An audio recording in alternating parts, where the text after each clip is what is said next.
Hello, this is Business News Now, reaching you live from iBrandTV News Studio, Lagos, Nigeria.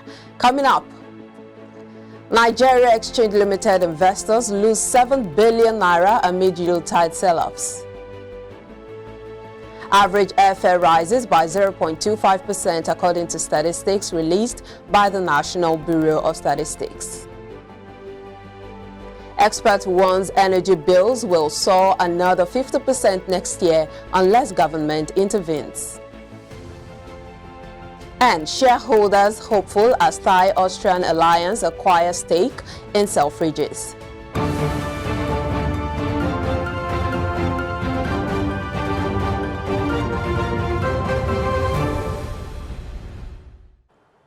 Glad to have you join us. I am Omobolanle Adeshi.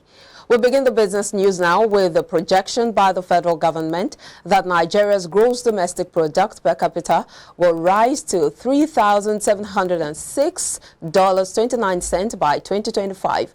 This was stated in the National Development Plan 2021 to 2025. The projection represents about 61% projected growth from the $2,300 GDP per capita growth forecast for 2021.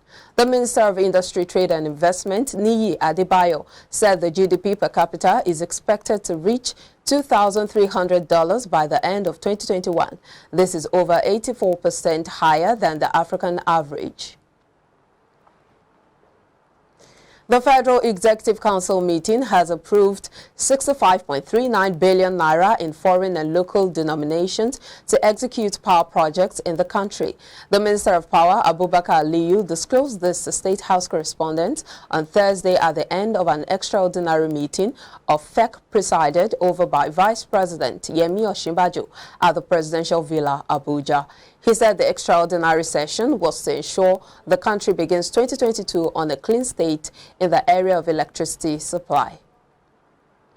And preparations for Yuletide have continued to take a toll on the equity sector of the Nigerian Exchange Limited, NGX, as investors' wealth depreciated further by 7 billion naira. Specifically, the all-share index declined by 13.74%, representing a decrease of 0.03% to close at 42,230.48 basis points. Similarly, the overall market capitalization value lost 7 billion naira to close at 22.043 trillion naira. The market's negative performance was driven by price depreciation in large and medium capitalized stocks, which are Julius Berger, MTN Nigeria Communications, FBN Holdings, Zenith Bank, and United Capital. The governor of the Central Bank of Nigeria, Godwin Emefiele, says Nigeria plans to finance infrastructure projects with banking and pension monies. According to him, the federal government is seeking to reduce its external debts by generating funds through internal sources to finance its projects. Emefiele made this known while speaking on how the government plans to raise 15 trillion naira funding for the Infrastructure Corporation of Nigeria Limited. Emefiele noted that about 170 billion naira had been provided as bridge funding for 3 Infraco projects, already totaling 1 trillion naira. He said there were idle funds that could be leveraged, adding that Infraco had been set up to give comfort to local investors to put their funds in the project. Nigeria's pension industry grew by 18% in the last 5 years. The Pension Funds Operators Association of Nigeria, in a statement, stated Nigeria's pension fund industry has grown at an impressive compound annual growth rate of 18% over the last 5 years, culminating in an asset base of 12.3 trillion naira as at December 31, 2020. It noted that the African Private Equity and Venture Capital Association and PENOP released the first ever report on Nigerian pension funds engagement with private equity. The association said the report incorporated responses from the nation's leading pension fund managers, exploring their interest and perception of private equity as an asset class. It said although there had been a concerted effort by both sets of industries to increase the level of pension allocation to private equity, the allocation of Nigeria's pension funds to the asset class had traditionally been low when compared to their allowable limits. The Nigeria Customs Service Federal Operations Unit FOU Zone A Ikeja says it has intercepted 7,059 bags of 50 kg foreign parboiled rice smuggled into the country from neighboring countries. Speaking to journalists in Lagos at the unit's end-of-the-year press briefing, the Acting Comptroller General of the unit, Deputy Comptroller Hussein Ejibunu, said the intercepted smuggled rice is equivalent to 14 truckloads. He further stated that cannabis sativa and the other smuggled items with duty-paid value DPV of 714 million naira were also intercepted within 3 weeks. Ejibunu further disclosed that 27 suspects were arrested in connection with some of the 1,800 seizures made in the weeks under review. And the National Bureau of Statistics says average airfare rose by 0.25% from October 2021 to November 2021. This was made known in a document titled, quote, Transport Fare Watch November 2021, end of quote. According to NBS, the average fare paid by air passengers for specified routes single journey increased by 0.25% on a month-on-month basis from 36,932 naira 43 kobo in October to 37,022 naira 97 kobo in November 2021. NBS said this report shows transport fare for November 2021 covering the following categories: bus journey within the city per drop constant route, bus journey intercity state route, charge per person, airfare charge for specified routes, single journey, journey by motorcycle per drop, and waterway passenger transport. The federal government has approved the setting up of $73 million intervention fund for irrigation to boost the sugar backward integration program. Minister of Industry, Trade and Investment, Niyi Adebayo, disclosed this to State House correspondents yesterday. The minister, who was speaking after the signing of an agreement between the government and the operators of the sugar backward integration program at the State House, said the goal is to support the irrigation program for 10,000 hectares of sugarcane plantations in the country. The minister said funding for the program would come from the Central Bank of Nigeria, CBN, saying the Central Bank of Nigeria is also involved in the provision of required funding for the project as well. The prevailing epileptic power supply in the country has been attributed to neglect by past authorities that paid scant attention to the development of the sector. Minister of Power, Abubakar Aliyu, made the assertion at the end of the extraordinary meeting of the Federal Executive Council, FEC, presided over by Vice President Yemi Osinbajo at the Presidential Villa, Abuja. The minister, who presented 16 memos from his ministry and got council approval for all, said the present administration had done more than previous governments to ensure that Nigerians began to enjoy improved power supply. While noting that the government has placed order for power equipment, the minister assured that Nigerians will in no distant time begin to witness the outcome of the ongoing investments. And Titan Trust Bank Limited, Nigeria's youngest commercial bank, has acquired 89.39% equity in Union Bank Nigeria PLC. In transactions, stakeholders are optimistic would improve the financial institution's corporate governance. In a notification to the Nigerian Exchange Limited, NGX, and Securities Exchange Commission, SEC, yesterday, the bank said investors of Union Global Partners Limited, Atlas Mara Limited, and other stakeholders had reached an agreement with Titan to divest their shareholding in the premier financial institution. The agreement, which is subject to regulatory approvals and other financial conditions, will, upon completion, transfer 89.39% of Union Bank's issued share capital to Titan. Commenting on the deal, Chairman of the Union Bank, Beatrice Hamza Bassi, said, quote, "On behalf of the board, we congratulate all the parties involved in reaching this phase of the transaction, and the board looks forward to supporting the next steps to ensure seamless completion of the process following regulatory approvals." End of quote. The acting managing director of Nigerian Ports Authorities, NPA, Mohammed Bello Koko, has charged indigenous ship owners to invest in vessels to take advantage of the cabotage law. Bello Koko gave the charge when he hosted members of the Nigerian Ship Owners Association at the NPA corporate headquarters in Lagos. He noted that law gives a lot of opportunities and it also limits the participation of foreign companies and nationals in doing business. He promised to support ship owners in effective implementation of the Coastal and Inland Shipping Act 2003, otherwise known as the Cabotage Act. The NPA boss also said he would support the resuscitation of the moribund annual Nigerian Maritime Exhibition and Conference, NIMAREX. The Western Marine Command of the Nigerian Customs Service on Thursday intercepted a total of 865 kegs of premium motor spirit, also known as PMS. The seizure was made recently at the Asifa Rivers within the Coastal and Harbour Patrol Bar Beach while acting on credible information.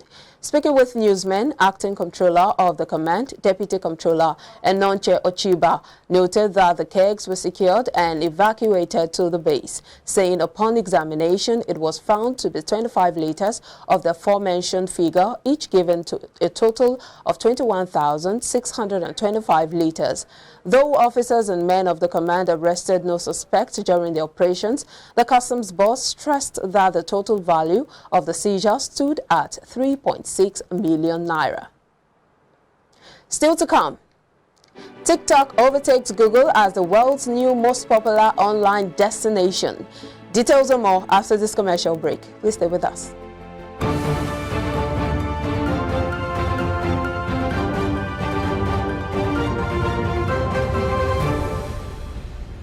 Swift Dry Cleaners Limited, professional dry cleaners, best in dry cleaning and laundry services that meets the needs of our consumers. Yeah, Swift Dry Cleaners Limited. Swift Dry Cleaners Limited. Swift Dry Cleaners Limited. Yeah. Swift Dry Cleaners Limited. Yeah, for clean wash and quick delivery. Yeah, Swift Dry Cleaners Limited. Swift Dry Cleaners Limited. Swift Dry Cleaners Limited. Swift Dry Cleaners Limited. For clean wash and quick delivery. Ooh. Swift Dry Cleaners. Clean wash, quick delivery. Mama, you're coming to Lagos. Banga. Baby, Mama just called me now. She's coming to see you. She asked me to tell you to make banga soup for her.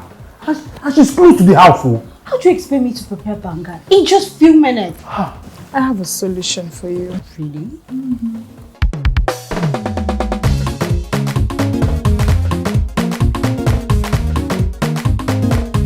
If you need to cook the banga, you're not going to enter my family.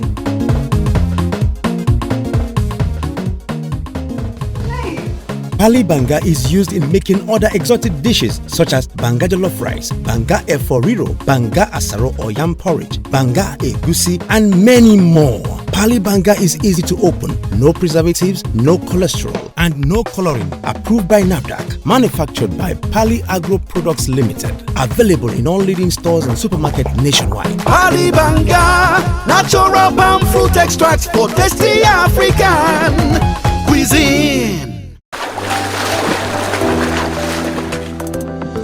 Powerful looks command respect, they say.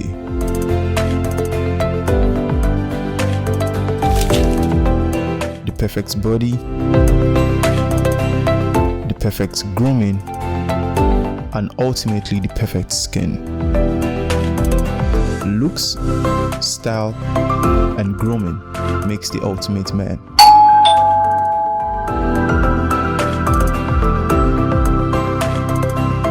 I've found a ridiculously easy way to make my skin always feel epic.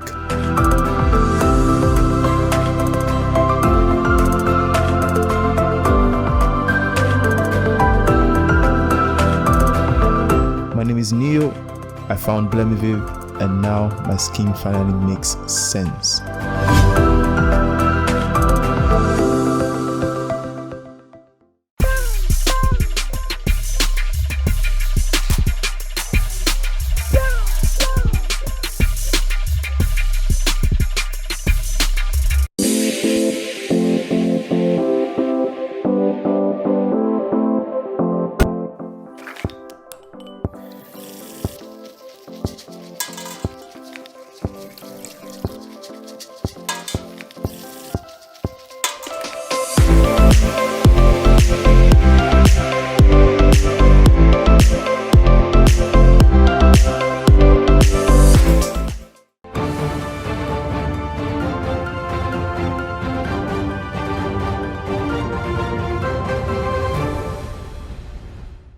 Now moving on to the African scene, last month the Board of Directors of the African Development Bank Group, AFDB, approved $40 million grant from the African Development Fund to capitalize the Development Bank of Ghana, DBG. The AFDB announced the grant approval in mid-November 2021. The Ghana government announced this year that it was starting the DBG with an initial equity contribution of $250 million, of which $200 million had already been paid. According to the Finance Minister, Ken Ofori-Atta, the financing was to increase DBG's lending capacity by raising additional funds from domestic and international private and institutional investors.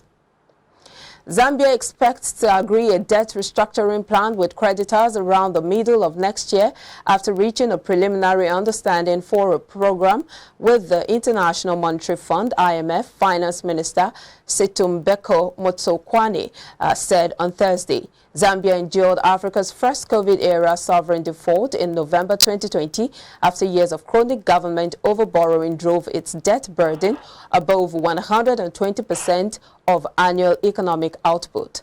The International Monetary Fund and Zambia this month reached a staff-level agreement on a $1.4 billion 3-year extended credit facility, bringing the heavily indebted copper producer one step closer to a comprehensive debt overhaul. And on the foreign scene, British luxury department store chain Selfridges is being sold to a Thai retailer and an Austrian property firm. The deal for the majority of Selfridges Group is worth around £4 billion, the BBC understands. Founded in 1908 by U.S. retail magnate Harry Gordon Selfridge, the company is best known for its flagship department store on London's Oxford Street. The Canadian wing of the billionaire Weston family bought Selfridges for nearly £600 million in 2003. The Selfridges Group employs around 10,000 people and owns 25 stores nationwide. Worldwide, including in major cities in England, Ireland, the Netherlands, and Canada. And TikTok is now the world's new most popular online destination. The viral video app gets more hits than the American search engine, according to Cloudflare, an IT security company. The rankings show that TikTok knocked Google off the top spot in February, March, and June this year and has held the #1 position since August. Last year, Google was first, and a number of sites, including TikTok, Amazon, Apple, Facebook, Microsoft, and Netflix, were all in the top 10. Cloudflare said it tracks data using its tool Cloudflare Radar, which monitors web traffic. Energy bills will soar another 50% next year unless the government intervenes, the industry has warned. Supplier EDF said the situation was critical as customers already seeing record bills are hit with more rises due to surging wholesale gas prices. Emma Pinchbeck, head of trade body Energy UK, said rising prices were now starting to hurt the economy. The government said it had measures to protect consumers and also noted tax cuts and green levies would help. Up next is entertainment business.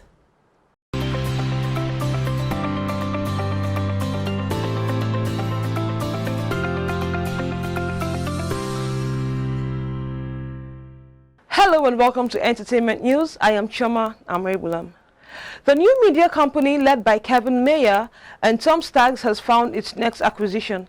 The deal is expected to be officially unveiled in the new year and is expected to come in at under $50 million, making it a significantly smaller acquisition than the first two deals. Reese Witherspoon's Hello Sunshine, valued at $900 million, and the Kit Entertainment Company and Cocomelon owner Moonbug Entertainment, valued at $3 billion. The still unnamed company will acquire the Israeli production company Faraway Road Productions. The Hollywood Reporter has confirmed Faraway Road produces the Netflix shows Fauda and Hit and Run. Mayor, when asked about the new venture, said, and I quote, "The bond between creators and their followers is very emotional and deep, and it can be mined for a lot of opportunity. So I like the idea of taking television and movie products and extending that relationship into social media and trying to engender new revenue systems." The company had previously circled Will Smith's Westbrook Entertainment, though talks ultimately ended without a deal. Moving on, a prototype guitar created for Ed Sheeran to mark his latest album has raised €52,765 in a charity raffle. The pop star worked with guitar maker George Loudon to create a special instrument to tie in with his album Equals. It was raffled by charity juries, with proceeds going towards a music pod and disabled facility at a school in his hometown of Framingham, Suffolk. Hospital worker Kelly Myers won after buying of €5 raffle tickets. Remaining funds will be distributed by juries to other projects for learning disabled and neurodivergent children across Suffolk. The prototype, from which 3,000 final versions have been made, is crafted from walnuts and spruce trees that have fallen naturally. A total of 10,553 raffle tickets were sold in more than 160 countries around the world. In a video message recorded while holding the guitar ahead of the raffle, Sheeran said, "This is the prototype of the new Equals guitar by Ed Sheeran Guitars by Loudon. It is one of one. There is not other guitar like this. This is the guitar that gets sent to me to check that all other guitars are all right. It says prototype in it. It's going to build a music center at a primary school near me, which I'm really excited about." Ed Sheeran also donated 3 signed Ipswich Town Football Club 2021/2022 home football shirts with an Ed Sheeran tour sponsor logo across the chest as runner-up prizes. And that's it on Entertainment News. I am Chioma Amaribulam.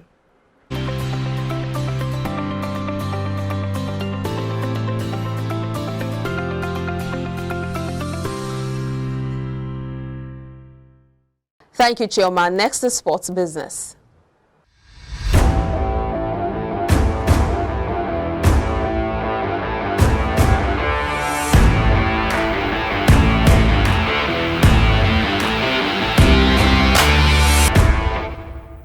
On sports business at this hour, AC Milan and Inter Milan have announced plans to replace the historic San Siro Stadium with a new one which will cost $733 million. On Thursday, the clubs, in conjunction with architecture firm Populous, settled for a sprawling blueprint called the Cathedral. The project will have a greenery area outside the stadium, water and electricity technology, and will be both carbon neutral and LEED certified. The project is one of several European football stadiums slated for major renovations or replacements, with the likes of Barcelona and Real Madrid also on course to remodel their stadiums. And still talking sports business, FanDuel owner Floater Entertainment has purchased Italy's oldest gambling operator, Sisal, in a deal valued at $2.2 billion. Bought by CVC Capital Partners in 2016 for $1.1 billion, Sisal will gain access to Floater's gaming content and its existing brands such as PokerStars and Betfair. Flutter generated $1.23 billion in revenue in the third quarter of 2021, a 12% increase compared to the same period last year. And that's it on sports business. I'm Samson Olede.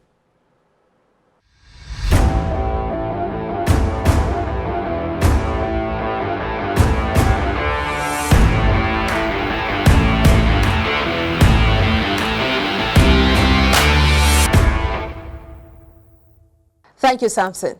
And with that, it's a wrap on Business Now. I am Omobolanle Adeshui. Many thanks for watching, and from all of us here, it's bye for now. you.